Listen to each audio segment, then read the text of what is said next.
Hello mga Zon, this is your mommy Nicole again. So for today's video guys, ubani ko ninyo kay mag-exercise ta, mag-stretching ka dahil. But before that, maligot na di ko daan. Ayan, nabutang ako og sunscreen, makeup lunch, di ba? Para gwapa sa video, cheers lang. Diba? Si JD, gid na perminta akong kauban dahil. Then after that one, mag-lowers at sa buhok no. Kaya para dry siya, hindi siya wet pag mag-exercise ta. Ayan. So, guys, naisipan ako nga mag-exercise di ay kay murag nanakit na jud akong lawas dahil sige higda.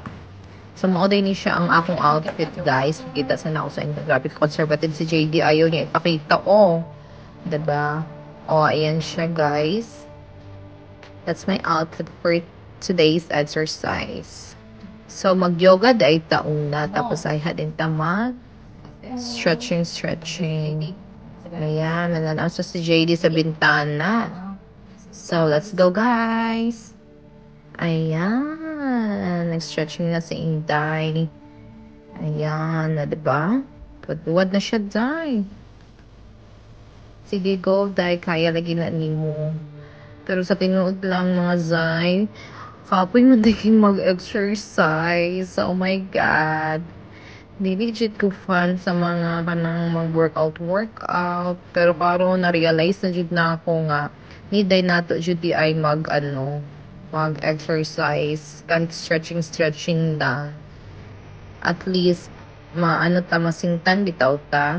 And, ang ato pong lawas, dili mang frozen, diba?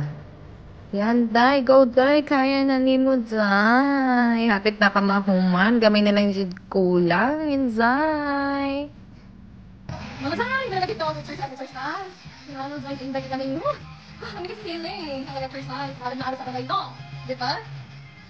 Mga Zay, maura di ay ito, gisingot na si Inday o tanawa ra good, diba? Thank you for watching, guys. Bye!